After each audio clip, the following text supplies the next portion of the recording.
La génération Y est la première qui n'atteindra peut-être pas, excusez-moi, le même niveau de vie que ses parents. Les jeunes milléniaux travaillent aussi fort que leurs parents, mais ont de moins en moins de bonnes conditions.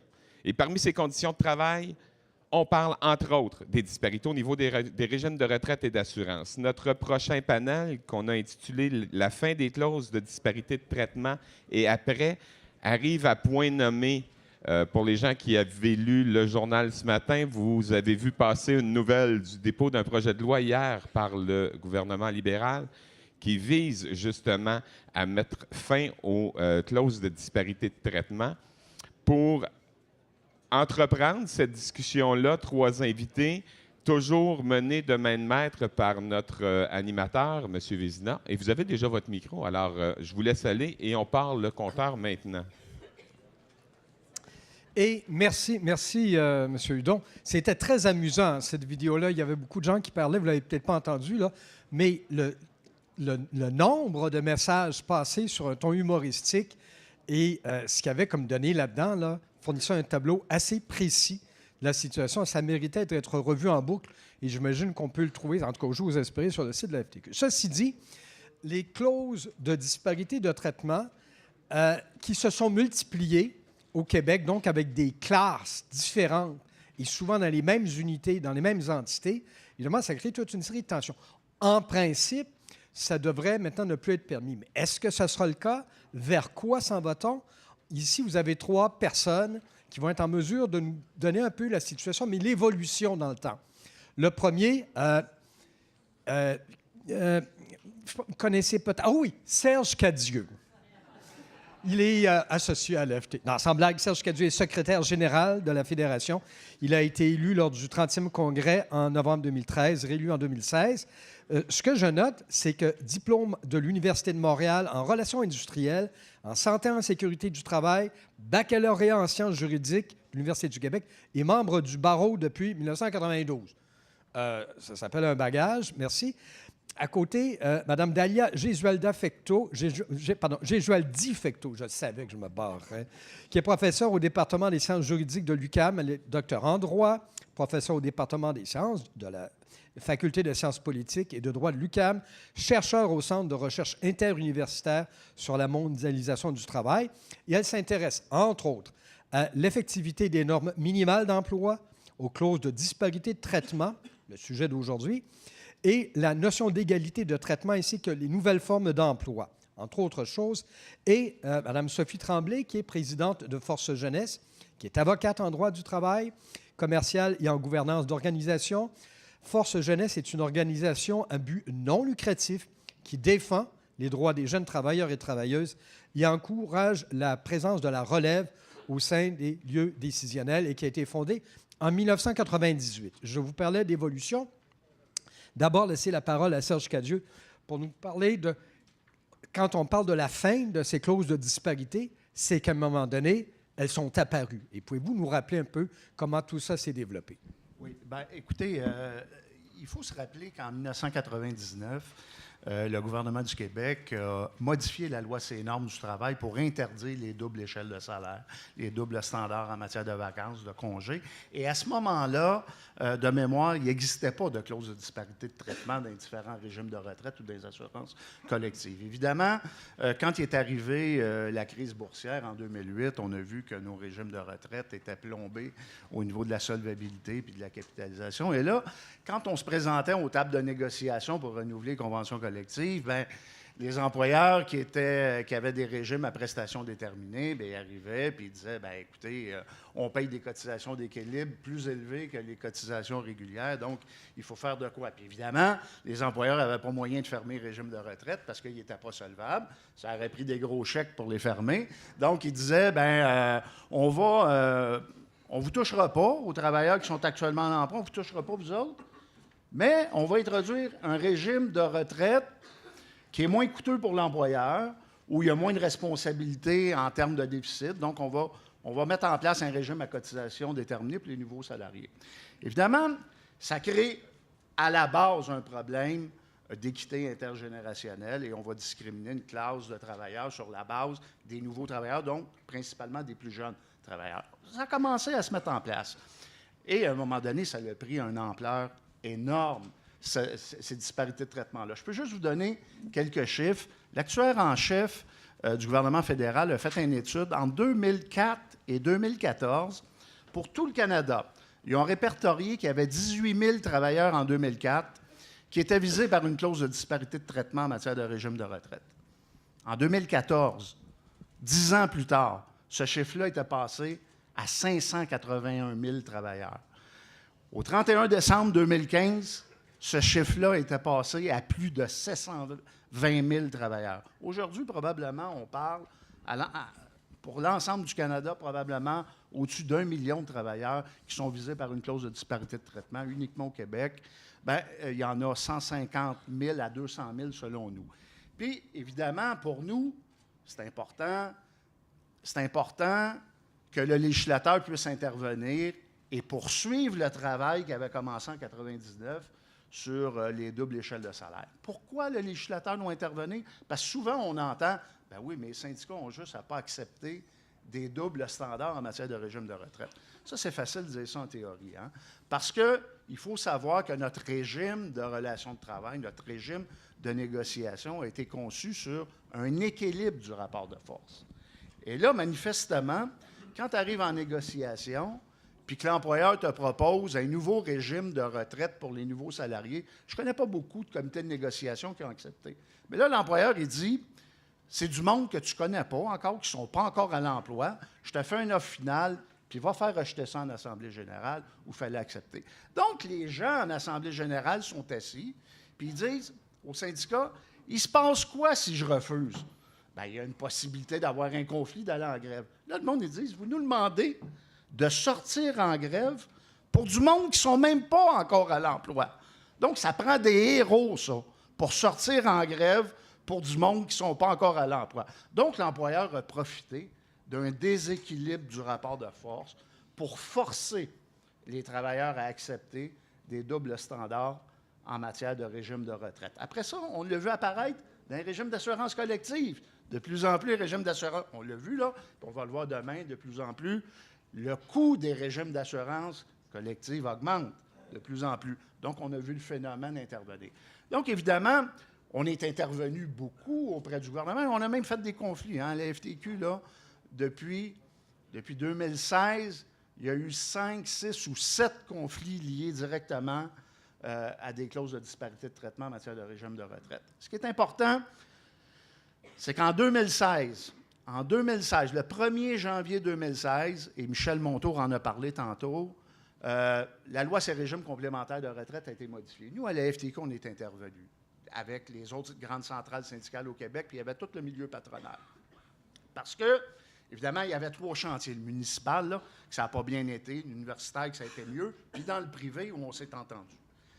On a consenti à ce que la loi sur les régimes complémentaires de retraite soit modifiée pour plus que l'employeur soit obligé de financer les déficits de solvabilité. Sous la promesse que nos régimes à prestations déterminées, on allait leur assurer une pérennité et qu'on allait arrêter de demander que les nouveaux salariés soient visés par des régimes à cotisation déterminée, à partir du moment où l'employeur n'a pas l'obligation de combler le déficit de solvabilité, bien, sa cotisation est stable, il verse le coût pour le coût du service courant. Ça ne coûte pas plus cher que de verser dans un CD. On s'est rendu compte qu'on s'est fait flouer parce que depuis le 1er janvier 2016, on est obligé de faire des conflits sur les mêmes dispositions. Hier, puis évidemment, on a fait du lobby auprès du gouvernement, et on avait l'assurance que le gouvernement allait interdire toutes les clauses de disparité de traitement.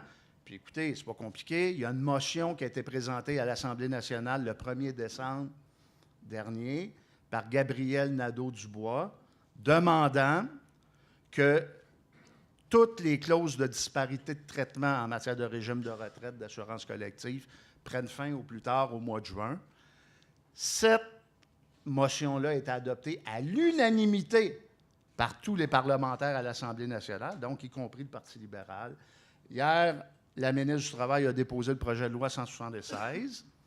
Elle interdit si le projet de loi est adopté. Il y a plein de choses, là, mais en ce qui concerne les clauses de disparité de traitement, il modifie la loi C-Normes en disant qu'il ne peut plus y avoir de disparité de traitement, y compris pour les régimes de retraite et les régimes d'avantages sociaux.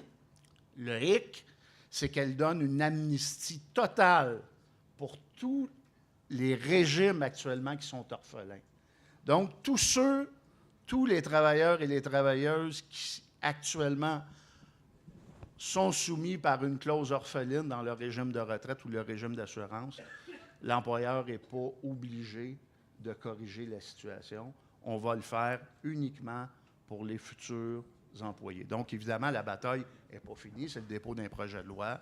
Évidemment, on va continuer à mettre la pression pour nous assurer qu'il y ait une interdiction pour tous les groupes. Pas la moitié des travailleurs, l'ensemble des travailleurs au Québec. Alors, merci, M. Cadieux. Donc, ce qu'on comprend...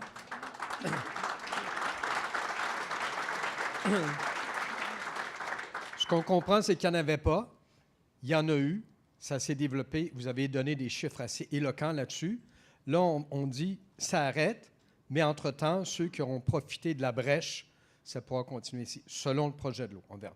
Exact. Merci pour ce tour d'horizon assez complet. Je vais passer à Mme Tremblay pour parler de la situation donc, actuelle. Force Jeunesse, vous êtes en lien, vous, avec des jeunes... Vous l'avez dit, c'est la raison d'être. C'est quoi le sentiment actuel et quelle est la réalité?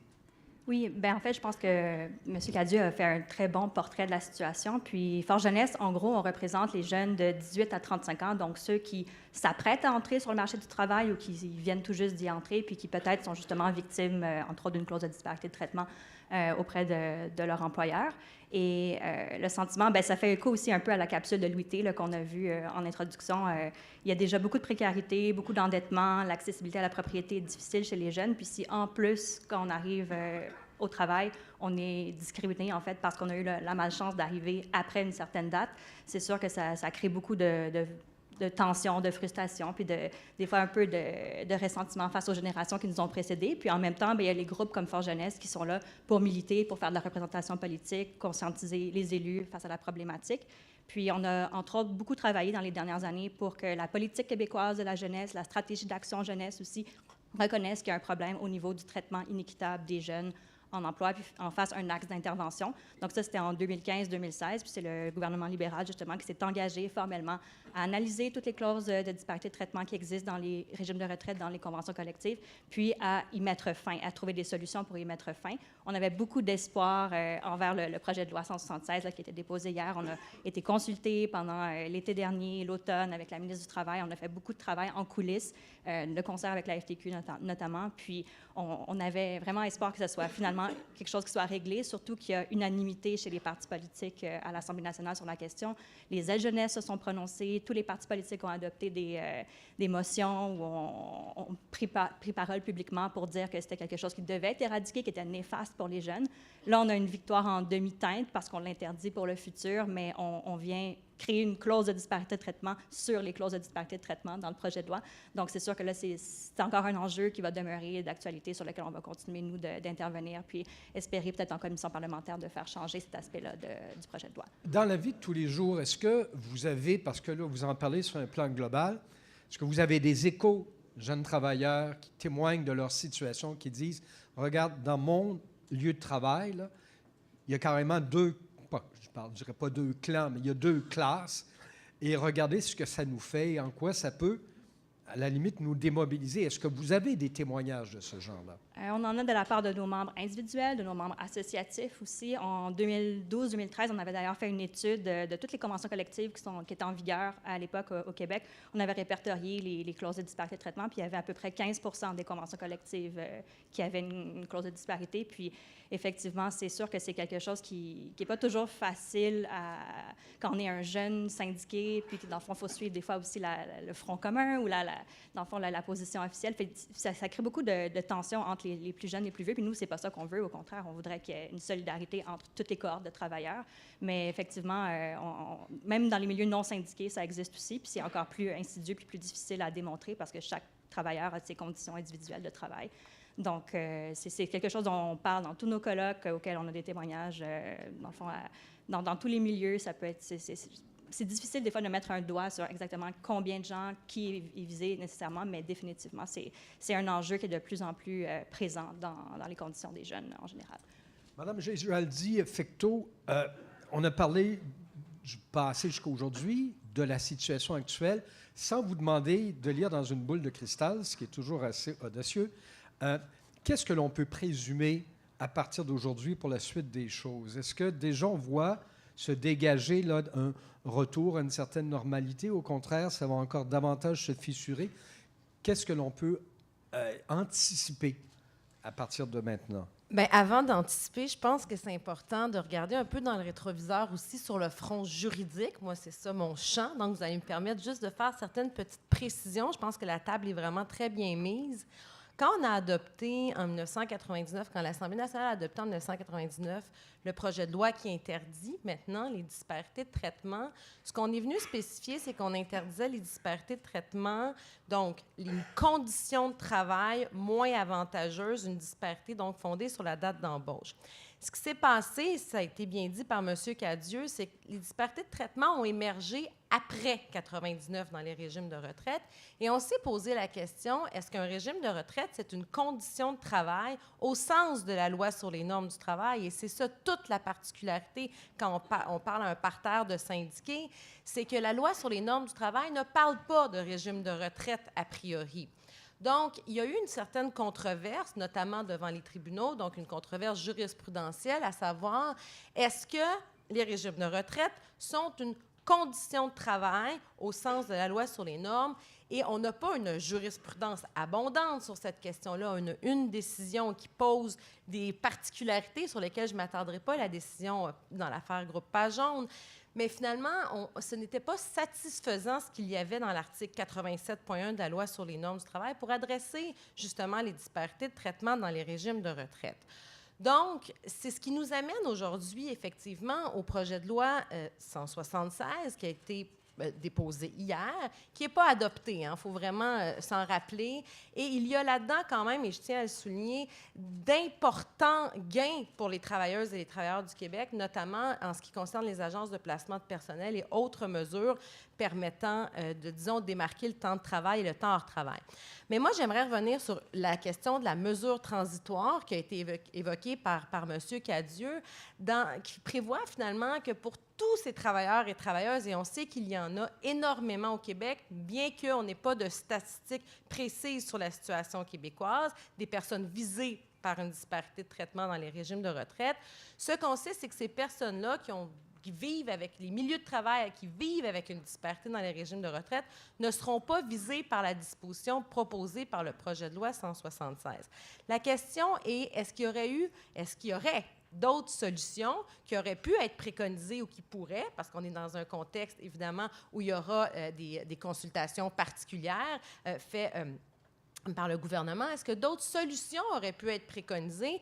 Puis là-dessus, je pense que, encore une fois, le rétroviseur est intéressant. Si on reprend le texte du projet de loi qui a été adopté en 1999 sur toutes les autres disparités de traitement, bien, il y avait une mesure transitoire qui était prévue et on laissait finalement aux parties le soin de renégocier finalement les dispositions, les conditions de travail qui faisaient l'objet d'une disparité de traitement en disant, le projet de loi a été adopté en décembre 1999 et on disait, bien, ce sera applicable pour toutes les conventions collectives signées après le 29 février 2000. Donc, on laissait quand même une marge de manœuvre aux parties pour se rasseoir et trouver ensemble une solution à cette situation-là.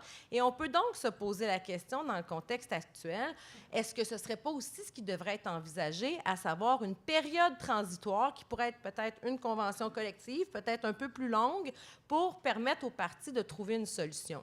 Pour conclure, et justement pour un peu voir venir, je pense que si le projet de loi est adopté en l'état, et là, vraiment, je souligne à grands traits, il y aura des consultations particulières. C'est une première mouture. Il y a des possibilités que ça se modifie.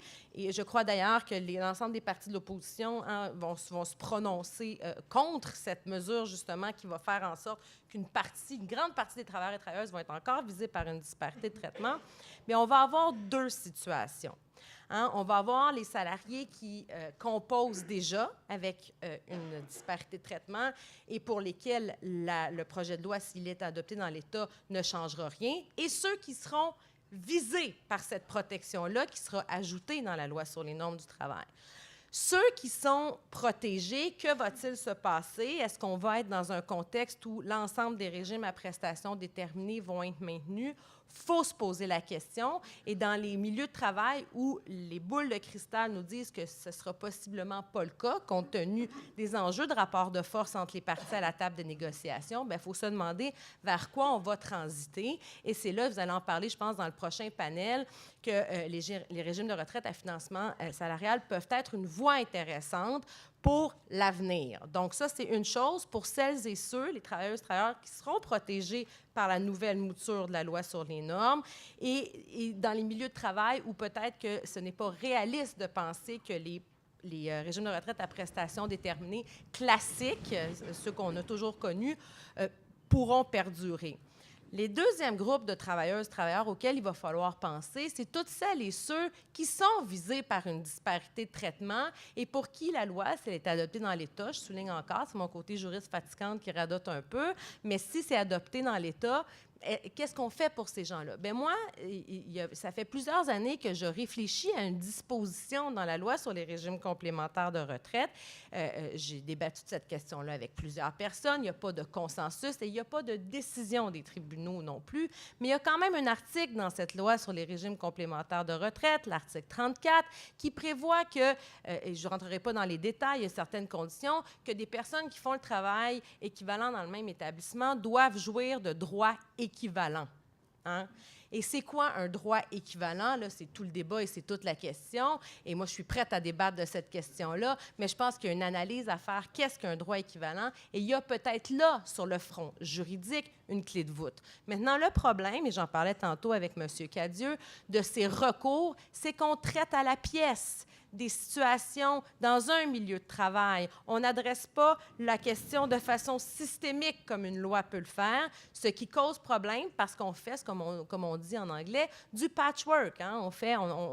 On arrange un problème un à la fois sans le traiter de façon systémique. Alors, je vais m'arrêter ici pour l'instant. Avec beaucoup... avec beaucoup de conviction.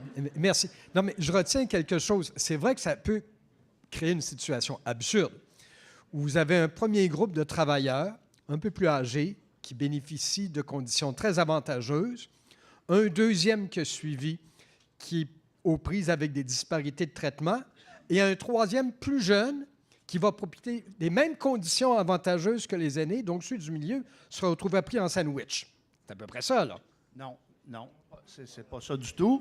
Puis c'est ça que je voulais apporter comme précision. Quand on dit là, les prochains, ça serait pour des régimes qui seraient créés? Non, mais attention, là. Si le projet de loi est adopté tel quel, ce qu'on vient de dire, c'est que les employeurs qui ont deux régimes de retraite différents, donc un pour les anciens et un autre pour les nouveaux à partir d'une date donnée, tous les nouveaux salariés qui vont entrer vont se joindre au régime le moins généreux. Donc, l'estimé qu'on fait de 150 000 à 200 000 travailleurs, il ne baissera jamais, il va augmenter. C'est exponentiel, ça. Les vieux, pas les vieux, les plus expérimentés. Hey, moi, je t'ai élu au Congrès, attention. Les plus expérimentés, là, qui vont partir un jour à la retraite, ils vont être remplacés par des jeunes travailleurs qui, eux, vont arriver dans le régime le moins avantageux. Le problème, puis le débat, puis je veux le dire, là, on l'a dit au gouvernement, toutes les interventions que j'ai faites à la ministre du Travail, je l'ai dit, je ne suis pas certain qu'elle a compris toujours, mais on l'a dit clairement. Le débat, c'est pas de savoir, parce que ça spin, ça, les employeurs spinent sur la place publique, puis ils disent ça à Retraite Québec, ils disent ça à la ministre du Travail. Les syndicats, ce qu'ils veulent, c'est que tout le monde soit couvert par le régime à prestations déterminées. C'est pas ça le débat. Nous, ce qu'on dit, là, deux travailleurs ou deux travailleuses qui travaillent chez le même employeur, qui font le même travail, doivent être sur le même régime de retraite. Mais je me permets de vous poser la question, donc, est-ce que cet égard-là, parce que là, c'est du nivellement par le bas, éventuellement. Là. oui. Est-ce qu'on serait prêt à accepter en disant on élimine le traitement le plus avantageux pour que tout le monde soit sur le même terrain de jeu? Non. Regardez, tantôt, ce que je vous ai dit, puis ce que je disais à un journaliste, tantôt, parce qu'il me disait, dans le fond, si le gouvernement allait dans votre sens, tout le monde va être sur un régime à prestations déterminées. J'ai dit non, ça ne veut pas dire ça. Ce que ça veut dire, c'est qu'on va rétablir l'équilibre du rapport de force et ça va se négocier. Parce que nous, ce qu'on a proposé au gouvernement, parce qu'il dit, bon, on ne peut pas rendre ça rétroactif. Non, on ne rend pas ça rétroactif. Mais ce qu'on fait, ceux qui sont couverts par une convention collective, on ne change pas les règles. Mais quand il arrive le renouvellement de la convention collective, les partis ont l'obligation de conclure une convention collective où tout le monde est dans le même régime de retraite pour le futur. Pas pour le passé. On ne touche pas au service passé. Pour le futur. Donc, ce que ça veut dire, ça, c'est que là, le rapport de force est un peu plus équilibré. Pourquoi? Les travailleurs qui en ont un régime à prestations déterminées, quand l'employeur va dire tout le monde s'en va s'incéder, bien là, ils vont se sentir interpellés. Ce qui n'est pas le cas actuellement quand on met un régime CD uniquement pour les nouveaux employés. C'est ça que j'appelle qu'on vient rétablir un peu le rapport de force. Mais, compte tenu de l'évolution des régimes à 2 vitesses, moi, je sais qu'il y a des groupes, exemple, GESCA, la presse, pour ne pas le nommer, ils ont instauré un régime à 2 vitesses à un moment donné. Mais là, aujourd'hui, je dirais que c'est à peu près 50-50, là. Les travailleurs qui sont sur le CD, puis ceux qui sont sur le PD. Alors donc, ça serait quoi le renouvellement de la convention collective? Vous savez, un régime à prestations déterminées, c'est comme un auto, ça. Il y a différents équipements là-dessus. Donc, les partis peuvent se rejoindre à un certain niveau, parce que c'est une question de coût. Et l'autre élément essentiel, je l'ai dit tantôt, qu'il ne faut pas oublier, il y a eu un deal en 2016. Là. On a modifié la loi, ces régimes complémentaires pour assurer la pérennité des régimes à prestations déterminées. Je m'inscris un peu en faux avec ma collègue qui disait tantôt, je pense que les régimes à prestations déterminées, c'est appelé à disparaître. C'est vrai que depuis 15 ans, il n'y en a pas eu de nouveau qui a été mis en place, mais on a modifié la loi, ces régimes complémentaires pour assurer la pérennité. Puis pour rassurer aussi aux employeurs, quand le CFO dit bien, vous aviez un budget de 9 pour les régimes de retraite, puis en bout de ligne, ça me coûte 18 bon, on n'est pas cave. On a adressé la situation, puis on a apporté les correctifs nécessaires. De telle sorte qu'aujourd'hui, ce que ça coûte à un employeur pour un régime à prestations déterminées, c'est l'équivalent de ce que ça peut lui coûter. C'est un régime à cotisation déterminée. C'est sûr qu'il n'y a pas, en bout de ligne, les mêmes obligations dans le cas de la fermeture d'un régime, mais en termes de coût, si l'argument est financier, ça ne coûte pas vraiment plus cher. Donc, 1, pas de nivellement par le bas. 2, une possibilité lors d'une convention de renégocier. 3, des formules qui peuvent être hybrides. Absolument. Avec comme ça s'est fait, je sais, avec l'École bleue à Montréal, par exemple, on avait négocié une formule qui permettait d'avoir une réserve pour éventuellement. Donc, il y a toutes sortes de formules possibles. Est-ce que, Mme Tremblay, chez vos jeunes, parce qu'on parlait évidemment de cette question de tension, de frustration dans une entité où il y a 2 classes de travailleurs, l'idée, c'est que ceux qui arrivent et qui sont dans une classe défavorisée puissent effectivement rejoindre les expérimentés, on va garder ce terme-là, je pense que c'est celui qui est politiquement correct, et de faire en sorte que tout le monde revienne à peu près au même étage. Oui, je pense qu'en fait, le principe directeur, c'est vraiment l'équité intergénérationnelle. C'est de dire, peu importe la cohorte de travailleurs à laquelle on appartient, on devrait tous avoir accès aux mêmes droits, aux mêmes avantages si on fait le même travail dans le même établissement. Donc, ça, c'est un peu le principe de base qui devrait guider les négociations lorsqu'il y a des renouvellements de conventions collectives. Après ça, il faut voir dans le coffre à outils, justement, quand on est autour de la table puis qu'on négocie, qu'est-ce qu'on peut utiliser s'il y a des rapports de force, justement, en place, puis comment on négocie employeur, partie syndicale, puis de dire, on ne peut pas faire de clause de disparité de traitement, donc qu'est-ce qu'on fait? Puis, en gros, c'est ça, éliminer les clauses de disparité de traitement, puis c'est s'assurer que ceux qui en sont victimes en ce moment, que dans le fond, on a reporté sur leurs épaules, à eux seuls, le fardeau de supporter une modification vers le bas d'une condition de travail, bien là, il faut trouver une solution pour cette classe-là qui est en sandwich, là, dans le fond, un peu en ce moment. Mais ce que M. Cadieux disait, et c'est vrai, c'est que comme on a assoupli les règles de solvabilité pour les régimes à prestations déterminées, Là, il y a une ouverture qu'il n'y avait pas nécessairement avant. On peut dire, écoutez, on pourrait, et je viendrai vous voir tout de suite après, mais on peut maintenant normaliser sans que ça soit un gouffre financier. C'est-à-dire que c'est ça le principe. Et ça pourrait donner, quand on parle de rapport de force, à un groupe donné, à supposer qu'on soit capable de le fédérer, là, ce groupe, lui permettre de se faire entendre plus facilement. Je pense que vous avez très bien résumé, exactement. Bon, de votre côté, Mme Gesualdi-Fecteau, je vais finir par le dire comme il faut, mais c'est quand on a de la misère avec la prononciation, c'est un peu compliqué. Je ne dois pas être le seul par moment à m'assurer. Non, rassurez-moi. Là, ce qu'on vient de dire, c'est que c'est pas sûr que les régimes à prestations vont décliner par rapport au régime à cotisation, c'est ce que vous disiez. Pensez-vous qu'on peut revenir à une formule vraiment qui était la formule avantageuse dans la suite des choses?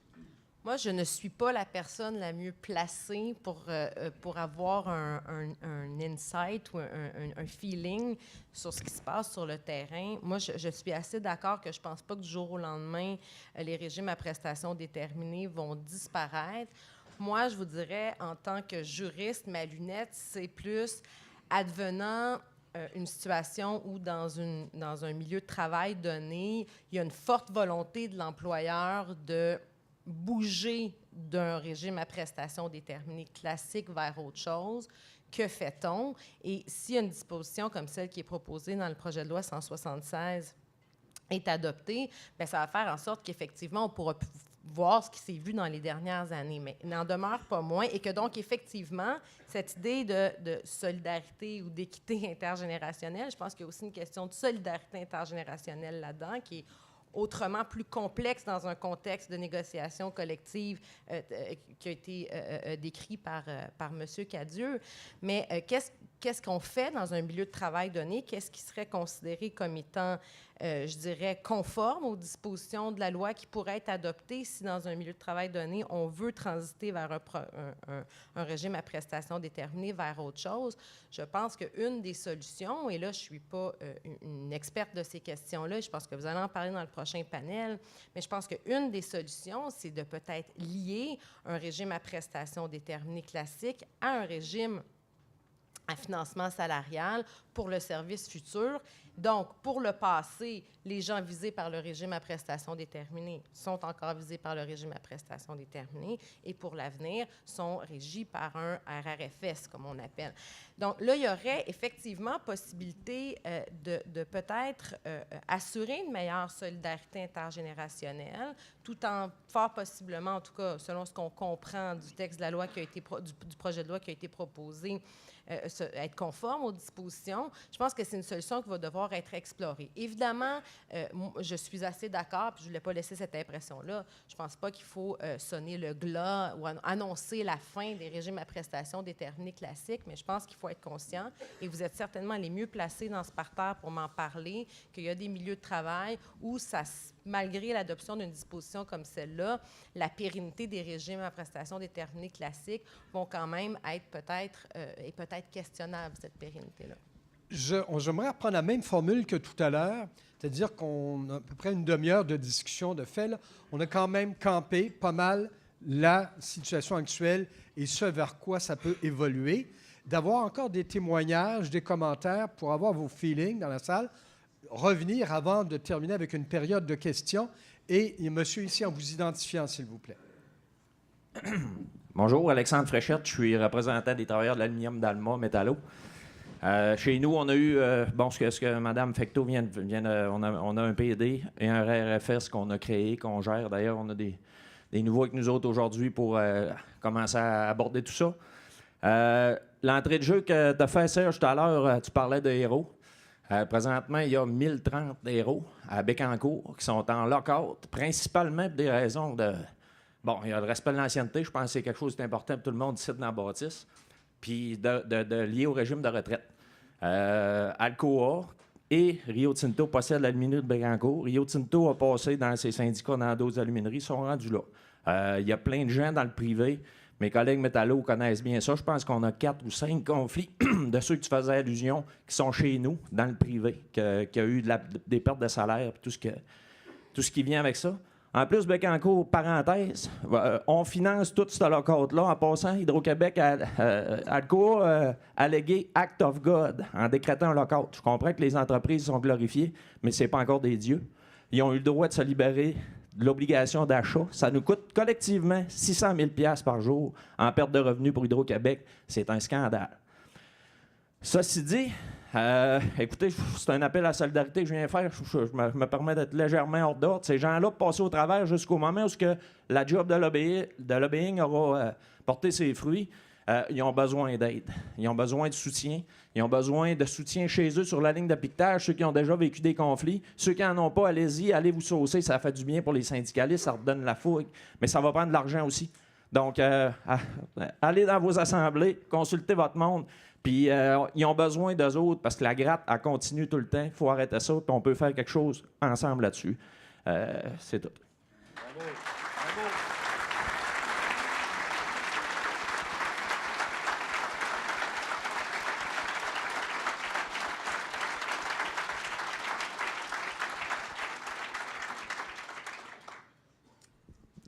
Appel à tout. Je ne sais pas si vous voulez revenir là-dessus, M. Cadieux, mais sur le fait qu'il y a des conflits actuels là, qui sont précisément sur cet enjeu-là. Oui. Bon, effectivement, l'aluminerie Bécancour, il y a deux problèmes. Il y a le problème du régime de retraite. Mais ce que je veux dire là-dessus, il y en a des solutions. Il y en a des solutions et je sais que le syndicat avait trouvé une solution pour que tout le monde soit sur le même régime de retraite et qu'il n'y ait pas nécessairement le régime à prestations déterminées classique. Donc, c'est une fausseté qui est véhiculée qu'on n'est pas capable de trouver des solutions. Le régime à financement salarial en est un, le régime à cotisation déterminée en est un autre, le régime à prestations déterminées, puis je le disais tantôt, il y a différents droits à l'intérieur des régimes à prestations déterminées. Il y a plein de gens ici qui ont un régime à prestations déterminées, mais ils n'ont pas tous 2 % par année de service à salaire final avec une clause d'indexation.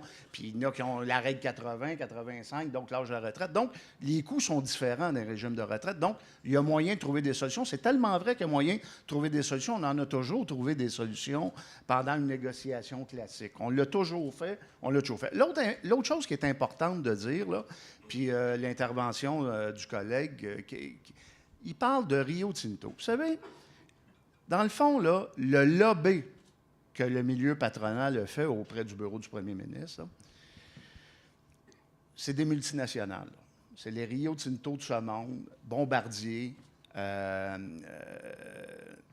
les grosses multinationales là, qui ont des régimes PD et à cause de la crise qui est mondiale en 2008, ont décidé qu'il n'y avait plus de régime à prestations déterminées, peu importe la législation qui s'applique dans les différentes provinces. Donc, excusez l'expression, mais la chatte n'est pas calée du Québec.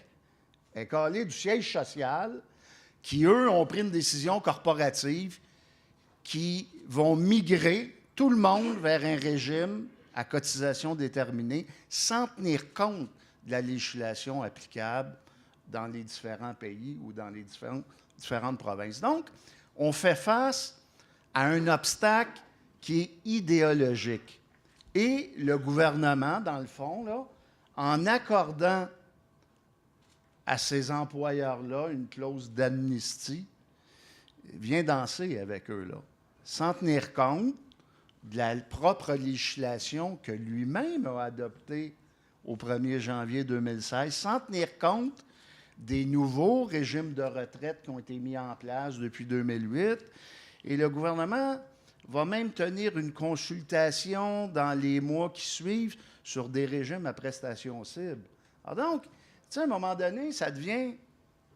Tu te dis, bien, on a un régime de relations de travail au Québec, puis je veux donner un exemple. Là.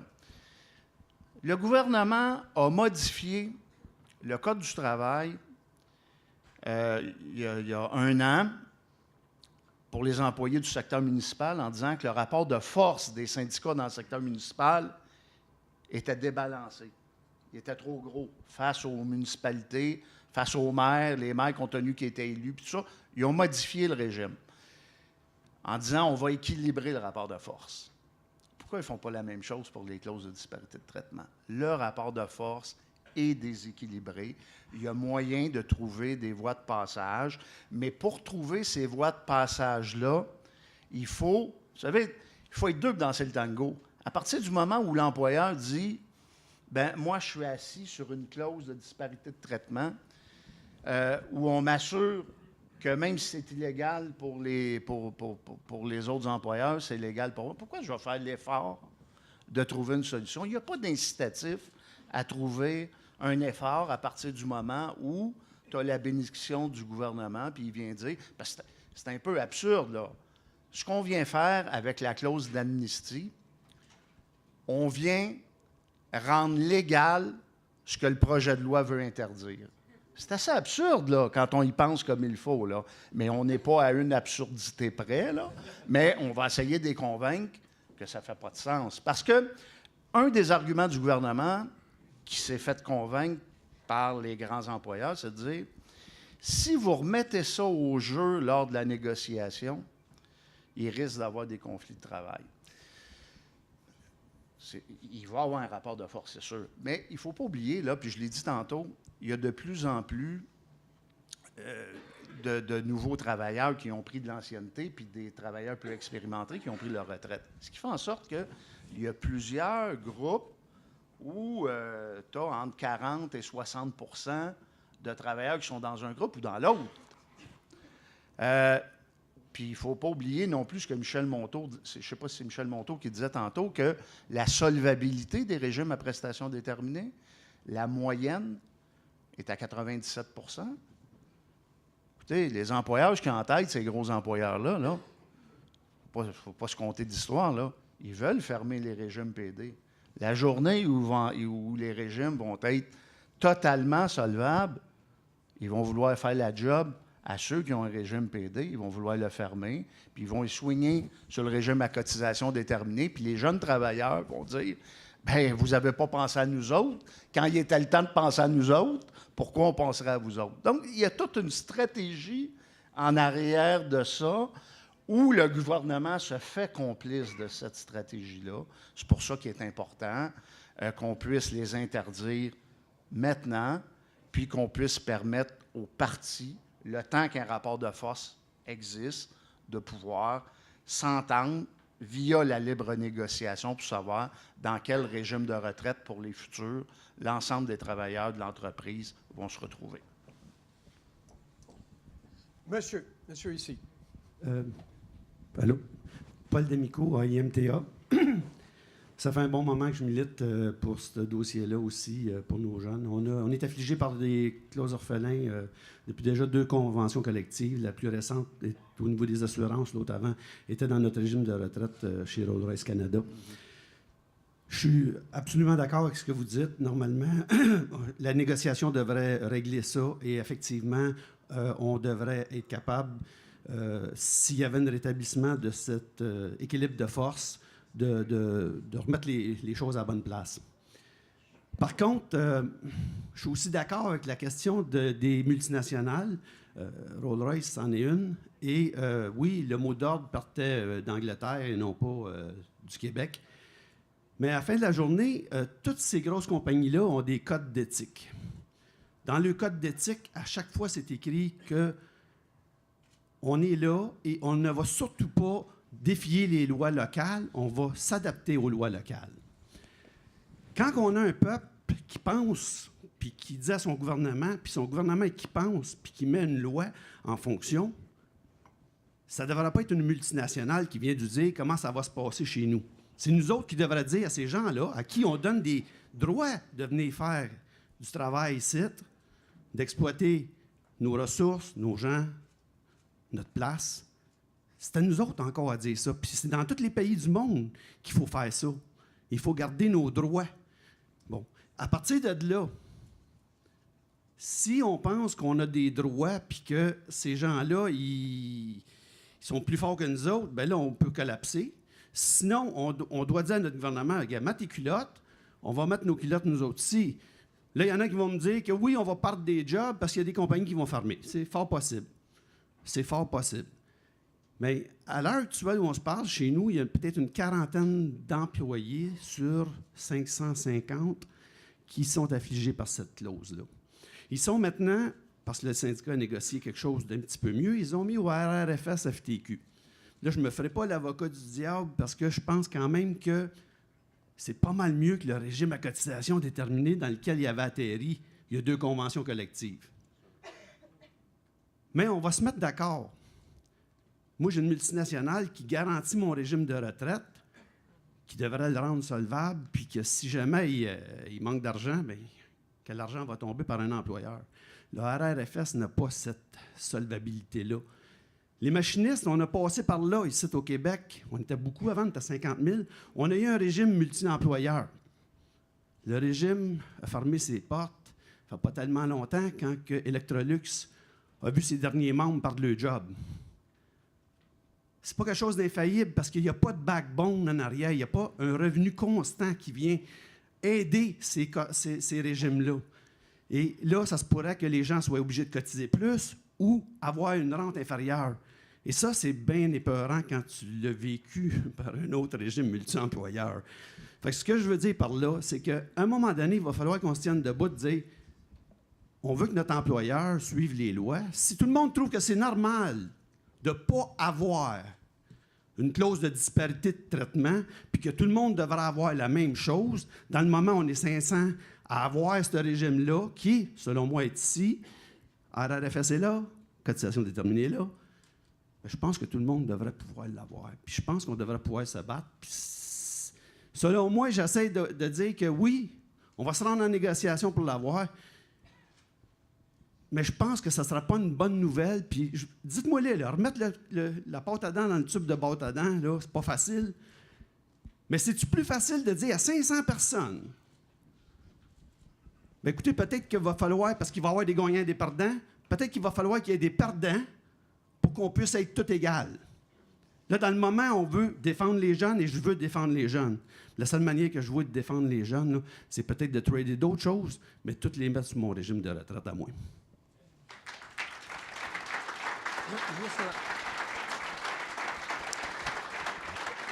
Madame Gesualdi-Fecteau, il était question de code d'éthique, il était question de normes, il était question de politique elle-même de ces entreprises-là. Est-ce que, je ne sais pas si vous êtes en mesure de répondre à ça, mais est-ce qu'un jour, ça peut être invoqué, ça, pour essayer de dire qu'on doit normaliser, puisqu'il y a déjà comme quelque chose qui a été édicté, annoncé, et qu'on ne respecte pas lorsque vient le temps d'établir un régime. Est-ce que c'est pensable que ça puisse devenir un argument?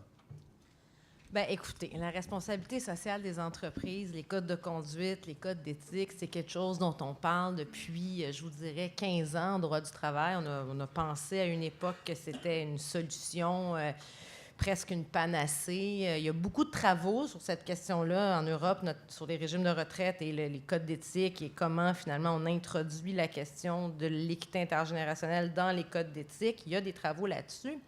Maintenant, ça a été bien soulevé par l'intervenant précédent. Les codes d'éthique, souvent, vont dire qu'il faut se conformer aux lois du travail en place. Donc, je veux dire, c'est ça. Quelle est la loi qui sera adoptée après le dépôt du projet de loi 176? Parce que l'article 87.1, comme je le disais tantôt, avant la proposition faite par le projet de loi déposé hier, prévoyait qu'il ne devait pas y avoir de disparité de traitement fondée sur la date d'embauche à l'égard d'une condition de travail. Bon, après ça, un employeur peut très bien dire, moi, je me conforme à la loi que j'interprète comme ceci et je vais aller défendre mon interprétation devant les tribunaux. C'est ça aussi le système dans lequel on vit. Et donc, oui, les codes de conduite sont là. On s'engage à respecter les lois nationales qui font aussi l'objet d'interprétation par les tribunaux. Voilà.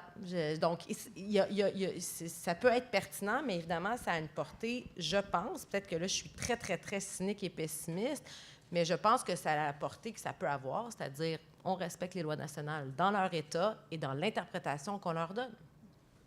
Donc, une interprétation presque symbolique. Madame je dirais juste, en fait, d'où l'importance du projet de loi 176, parce que c'est vraiment ça qui est le reflet du contrat social. On élit nos représentants à l'Assemblée nationale pour qu'ils prennent des mesures législatives qui vont refléter le consensus, le contrat social.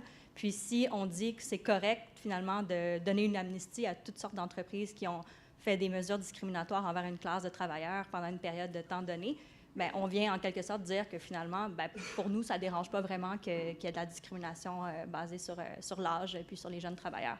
Donc, cette mesure transitoire-là qui est là en ce moment, là, il va falloir se battre très fort pour qu'elle n'y reste pas dans le projet de loi, même si par ailleurs, le projet a toutes sortes de gains envers les travailleurs, puis d'où l'espèce de jeu politique aussi qui est délicat, parce qu'on veut que ce projet de loi-là soit adopté avant la fin de la session parlementaire. Ensuite, c'est les élections en octobre. Donc, si on se bat trop fort puis on fait tomber le projet de loi, on va être responsable d'avoir fait perdre d'autres gains aussi aux travailleurs qui sont, eux, positifs dans le projet de loi sur les normes. Donc, il y avait toute une stratégie, je pense, dans la manière dont le projet de loi a été amené, puis pourquoi il y a cette clause d'amnistie-là qui est là, pourquoi ça tombe maintenant, juste avant les élections, puis il va falloir aller vite pour que ça soit adopté en juin. Donc, il y a beaucoup de pain sur la planche d'ici les 2 prochains mois, je dirais, si on veut que cette clause transitoire-là ne soit pas là dans le projet quand il va être adopté. M. Cadieux. Oui. Bien, sur le plan politique, il ne faut pas oublier, puis je ne sais pas si je l'ai mentionné tantôt dans la présentation d'ouverture, mais l'Assemblée nationale a adopté une motion unanime le 1er décembre, là, qui avait été présentée par Gabriel Nadeau-Dubois, auquel, j'ai pris connaissance là, de la motion, je l'ai relue une quinzaine de fois. On ne dit pas qu'on va interdire la moitié des clauses de disparité de traitement. On dit qu'on va interdire toutes les clauses de disparité de traitement. Ce n'est pas le cas. Là. Dans le projet de loi, à partir du moment où on accorde une clause d'amnistie, on ne vient pas interdire l'ensemble des disparités de traitement.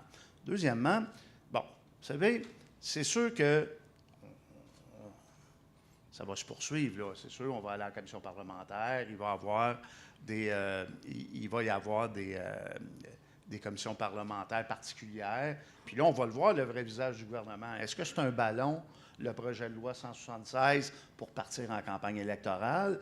Parce qu'évidemment, s'il invite 150 groupes en commission parlementaire, il va y avoir congestion. Jamais on va être capable d'adopter le projet de loi. Parce que les collègues le disaient aussi, il y a des bonnes choses dans le projet de loi 176. Hein? On est venu inclure plein de choses, là, des vacances, des agences de placement temporaire, des congés pour compassion, etc. Alors donc, le défi que nous avons, c'est qu'il y ait une consultation, mais pas une consultation qui va durer 5 mois. Donc, ça prend sur invitation. Donc, les grands groupes vont être invités. On limite la durée de la commission parlementaire. Et moi, ce que je pense surtout, le défi, c'est que les partis d'opposition se positionnent rapidement. Déjà, ce matin, la CAQ disait qu'elle allait demander un amendement au projet de loi pour qu'il n'y ait pas de clause d'amnistie. Le Parti québécois va le faire aussi en fin de journée aujourd'hui. Québec solidaire le faisait hier. Donc, moi, je pense que c'est sûr qu'il y a un travail qui doit se faire à l'Assemblée nationale si les différents partis d'opposition... Parce que la ministre, quand elle a présenté son projet de loi hier, elle a dit... c'est le souhait du gouvernement que le projet de loi soit adopté avant les élections et on demande aux partis d'opposition de mettre de côté la partisanerie et de contribuer à l'adoption du projet de loi. Et elle a même dit que ça va être la même chose pour nous. Donc, à partir du moment où il n'y a pas de partisanerie, que tous les partis, même le Parti libéral du Québec a adopté une résolution à son congrès de 2016, si je ne m'abuse, pour demander au gouvernement d'interdire toutes les clauses de disparité de traitement. S'il n'y a pas de partisanerie, bien, mettons que le gouvernement devrait être ouvert si tous les partis d'opposition puis l'ensemble des plusieurs groupes lui demandent de modifier la clause de disparité de traitement. On va le voir. Mais évidemment, l'autre élément, on est en année électorale. Hein? On est en année électorale. Donc ça, il faut que le monde s'en souvienne aussi. Il faut que le monde s'en souvienne. Il est important que les partis d'opposition puissent se positionner aussi. Si eux autres forment le gouvernement, ils vont faire quoi avec les clauses de disparité de traitement? Il y a ça aussi qu'il faut voir dans le calendrier à moyen et à long terme. Et si jamais le projet de loi est adopté tel quel, bon, évidemment, on va poursuivre la bataille, mais comme le disait Dalia tantôt, il y a quelques poignées juridiques aussi qu'on a, mais là, on fait du cas par cas. Le problème, c'est une question de preuve. L'article 34 de la loi sur les régimes complémentaires qui dit que 2 travailleurs qui font à peu près le même travail, là, ils doivent les 2 être sur un régime équivalent. Je sais que Retraite Québec, sans faire d'analyse, dit d'entrée de jeu qu'un régime à cotisation, c'est un régime équivalent à un régime à prestation déterminée. C'est pas ça que j'ai appris. Dans l'affaire Page jaune, on était là, on a fait une longue preuve. Le problème, c'est des preuves de 30 jours avec des experts, etc. Et il y a peut-être des distinctions. Si tu as un régime à cotisation déterminée où l'employeur verse 9 dans le régime à cotisation déterminée, puis dans le prestation, il verse 9 aussi, est-ce que c'est un régime équivalent? Mais il y a des régimes à cotisation déterminée où l'employeur verse 9 dans le régime à prestation, mais 4 dans le régime à cotisation déterminée. Donc, c'est une question... Il faut faire la preuve dans chacun des cas. Donc, c'est laborieux et on ne vient pas éliminer la discrimination intergénérationnelle. On ne vient pas l'éliminer parce qu'on est obligé de faire une preuve de discrimination dans chacun des cas. Donc, ça devient compliqué. Merci. Question ici. Bien, justement, c'était dans ce sens-là. Tu viens un peu d'en parler, Serge. Je voulais juste comprendre un peu tout l'aspect légal là-dessus. Qu'est-ce qui arrive? Bon, je comprends qu'il y a eu Page jaune. Ça n'a pas été très... Je n'ai pas trop compris pourquoi. Je sais que c'est complexe. On doit le faire dans chacun des cas. Mais il reste quand même que s'il y avait un recours collectif de la part des jeunes des boîtes, ça aurait l'air de quoi? C'est quoi les possibilités, justement, de réparer l'erreur? Je veux dire, est-ce qu'il y a des cas actuellement qui roulent? Vous en êtes conscient peut-être au niveau de vos études sur la question, mais j'aimerais comprendre un peu au niveau juridique, c'est quoi les possibilités qu'il y a de pouvoir aller plus loin là-dedans? Bien, jusqu'au jour 1, aujourd'hui, il y a 3 possibilités. Il y a la loi sur les normes du travail avec l'interdiction des disparités de traitement. Et là, c'est toute la question de la condition de travail. Est-ce qu'un régime de retraite est une condition de travail au sens de la loi sur les normes du travail? C'est ça la difficulté, hein? Parce que pour nous ici, le régime de retraite, c'est une condition de travail, c'est une équation facile. Au sens de la loi sur les normes, c'est pas si évident parce que les régimes de retraite ne sont pas envisagés dans la loi sur les normes.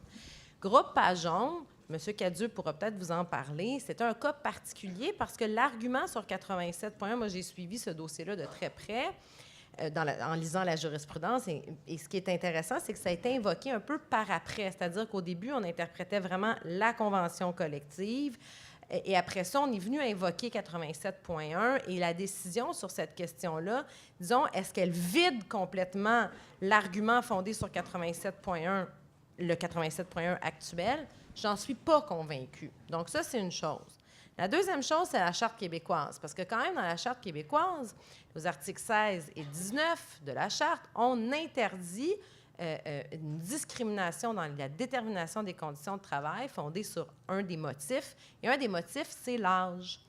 Sauf que, ici, je ne veux pas vous embêter avec des technicalités. Faire une preuve de discrimination fondée sur l'âge, vous savez, moi, dans mon ancienne vie, j'en ai plaidé des dossiers de disparité de traitement. J'ai travaillé 10 ans à la Commission des normes. Les premiers dossiers de disparité de traitement déposés à la Commission des normes, c'est moi qui les ai plaidés. Et nous, on ne plaidait pas fondé sur l'âge.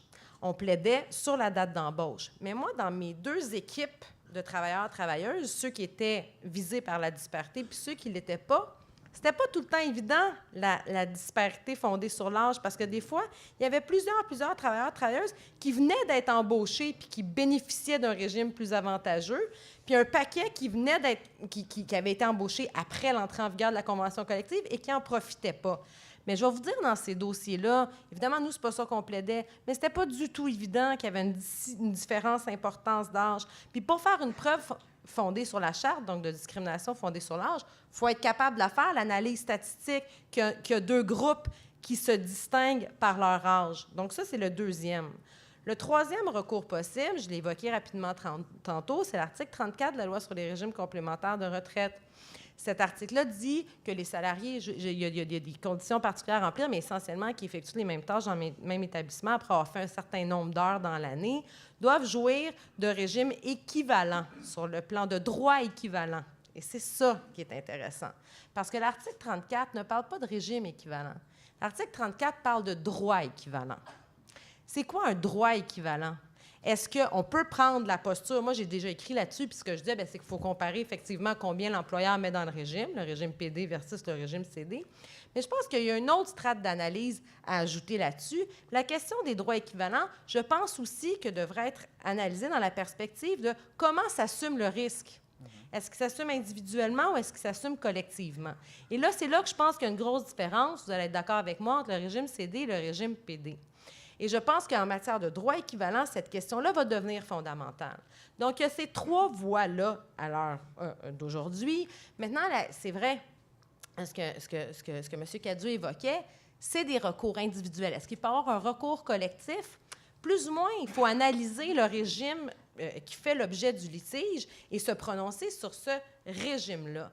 Donc, c'est du cas par cas et ça complexifie un peu le traitement d'une réalité qui est, comme je le disais tantôt, systémique.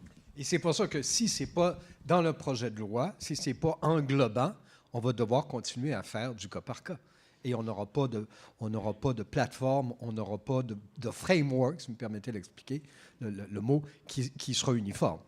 Absolument. Mais j'ajouterais, si le projet de loi est adopté tel quel, les 3 leviers que Dalia invoque, on en perd un si le projet de loi est adopté tel quel. Celui sur la loi C-Normes, parce que là, le législateur vient de clarifier que c'en est une disparité de traitement, mais qu'il y a une clause d'amnistie pour ceux qui ont déjà une clause de disparité de traitement. Donc, il va nous rester seulement 2 leviers, la Charte des droits et la loi sur les régimes complémentaires, l'article 34. Donc, on va avoir même moins de munitions sur le plan juridique qu'on en a actuellement sans que la loi vienne interdire les clauses de disparité de traitement. Le problème, ce n'est pas que la loi vienne interdire les clauses de disparité de traitement, c'est qu'elle donne une clause d'amnistie à tous les employeurs qui discriminent les employés. Ceci étant, là, parce qu'on l'a dit, il y a une commission parlementaire, il y a la fin de la session va approcher, là, puis effectivement, les élections vont arriver avant, qu'il y a beaucoup d'éléments, il y a les 3 semaines de congé après quelques années, tout ça, c'est vraiment un bill quasiment omnibus dans ce sens-là. Et il y a cet élément-là qui est un écueil. Je vais aller avec vous, Mme Tremblay. Est-ce qu'il y a une façon, on présume que vous allez quand même invoquer, vous allez vous présenter, est-ce qu'il y a une façon où il serait possible de faire fléchir ou d'amender, simplement en faisant valoir ces principes-là, d'après vous? Qu'est-ce que vous entendez faire, en d'autres termes? C'est sûr qu'on n'a pas encore consulté là, tous nos membres à savoir quelle sera notre position pour la commission parlementaire, mais c'est sûr qu'on peut, un peu comme Dalia en fait l'évoquait au début du panel, il y avait des dispositions transitoires en 1999 qui avaient été mises en place dans le projet de loi pour donner un certain temps justement aux employeurs pour éliminer les clauses de disparité de traitement dans le salaire, dans les vacances, dans le temps supplémentaire, dans le fond, tout ce qui est couvert par la loi sur les normes, qui est une condition de travail pécuniaire couverte par la loi. Donc, il faudrait réfléchir en fait à une solution. Est-ce qu'on donne une période de 5 ans, de 10 ans, peu importe, il faudrait réfléchir, mais il faut laisser en fait les parties, je pense, négocier lors des renouvellements de conventions collectives avec un délai pour une période transitoire, puis dire à l'échéance de ce délai-là, il ne faut plus qu'il y ait de disparité de traitement dans les régimes de retraite au sein de votre entreprise. Par contre, la manière d'y arriver, on vous laisse la liberté, en fait, de négociation par rapport à ça. Donc, je pense qu'on va s'enligner vers une position de ce type-là lors des consultations en commission parlementaire, mais là, je vous parle sous réserve d'avoir consulté les gens de Force Jeunesse avec qui on va développer l'argumentaire. Je comprends que vous ne voulez pas prendre position dès à présent sans aller consulter votre base, mais ce qu'on comprend, c'est que le principe des mesures transitoires ou cette option-là pourrait être une voie envisagée, là, éventuellement. Madame Jésus-Fecteau, vous, qu'est-ce que vous pourriez imaginer dans la suite des choses, puisque là, il va y avoir des représentations? Est-ce qu'il est concevable que, compte tenu de ce que vous avez dit, on réussisse à faire tasser un peu ce qui est avancé là-dessus? Bien, écoutez, je pense que ça a été bien dit par ma collègue. Ce projet de loi-là est un équilibrage extrêmement fin. Et je sens que cet équilibre est peut-être un peu précaire parce qu'il y a effectivement énormément de gains pour les travailleurs et travailleuses là-dedans. C'est vraiment important de le souligner. Le gouvernement va beaucoup plus loin que ce que plusieurs spécialistes pouvaient imaginer. Mais je pense que cette question de mesures transitoires va créer beaucoup d'insatisfaction chez de nombreux travailleurs et travailleuses. Et je pense, comme je l'ai dit tantôt, qu'il y a des solutions pour remplacer cette disposition-là, qui ne créerait pas une onde de choc où, du jour au lendemain, on devrait se conformer à un nouvel appareillage de protection. Mais je pense qu'il faut être un peu créatif et penser à des mesures transitoires qui ne feront pas en sorte de mettre dans le milieu du sandwich une importante proportion de travailleurs et travailleuses du Québec, et je pense qu'il faut réfléchir à ça. Si l'objectif, si la finalité de ces normes-là, c'est vraiment de parvenir à une équité intergénérationnelle. Puis ça, je pense que cette mesure transitoire-là, elle doit se réfléchir, peut-être via les consultations particulières. C'est quoi les différentes options qui sont possibles? Peut-être que celle qui avait été préconisée en 99, qui, comme je l'ai dit tantôt, imposait une renégociation, bien, imposait. La disparité était évaluée après l'entrée en vigueur de la loi, qui est en 3 mois après son adoption. Peut-être qu'on pourrait penser à quelque chose d'un peu plus long, avec des outils peut-être pour accompagner les parties, pour trouver des solutions. Je pense que ça aussi, il y a peut-être un devoir d'accompagnement de certaines parties pour trouver des solutions, pour éviter justement que des disparités se perpétuent. Je pense que c'est là-dessus qu'il va falloir réfléchir collectivement, à savoir comment introduire une mesure transitoire qui permet une réelle équité intergénérationnelle. Alors, on fait quoi, M. Cadieux? Bien, je suis d'accord. À partir du moment, il faut atteindre l'objectif. L'objectif, il est quoi? D'interdire les clauses de disparité de traitement. À partir du moment où tous les parlementaires s'entendent qu'on doit interdire les clauses de disparité de traitement, comment on y arrive et dans combien de temps on y arrive? Prendre l'exemple, projet de loi 3 sur les municipalités. Il y a eu des mesures de transition.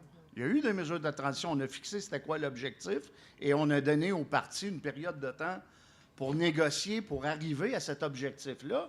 Et si les partis n'y arrivaient pas, on a mis un mécanisme de conciliation et en bout de ligne d'arbitrage pour qu'il y ait une décision. Donc, le gouvernement a déjà joué dans ce film-là. Là. On ne lui demande pas de réinventer la roue. On dit, l'objectif, vous vous entendez, cherchez pas de faux fuyants. Maintenant, c'est sûr qu'il y a besoin d'une transition pour y arriver dans la majorité des projets de loi.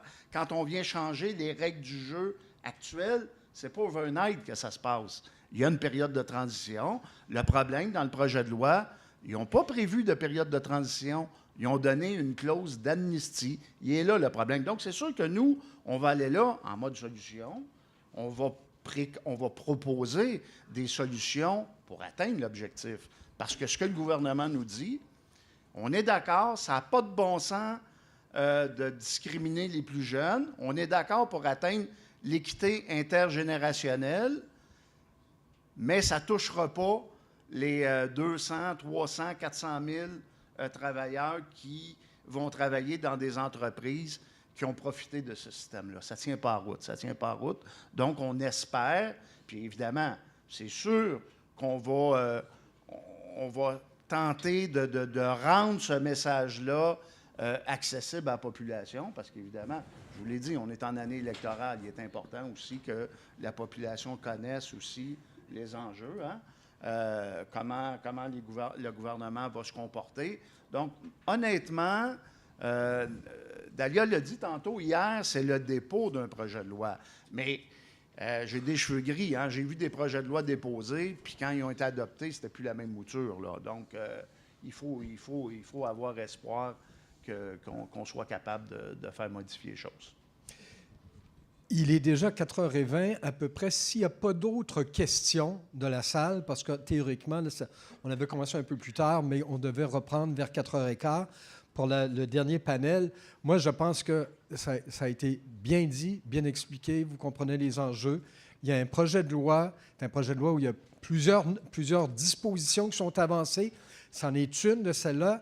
Il ne faudrait pas, je présume, au vu de vos intérêts, qu'elle soit noyée à travers le reste, mais de quelle façon ça pourra se faire dans un contexte où il y a une échéance en juin, là, parce que sinon, ça passe au feuilleton, cette histoire-là, puis ça disparaît. Là. Alors, il faudra voir de quelle façon, mais au moins, je pense que la position et le tableau, la situation a été clairement évoquée par Sophie Tremblay, Dalia Gesualdi-Fecteau et Serge Cadieux. Merci beaucoup.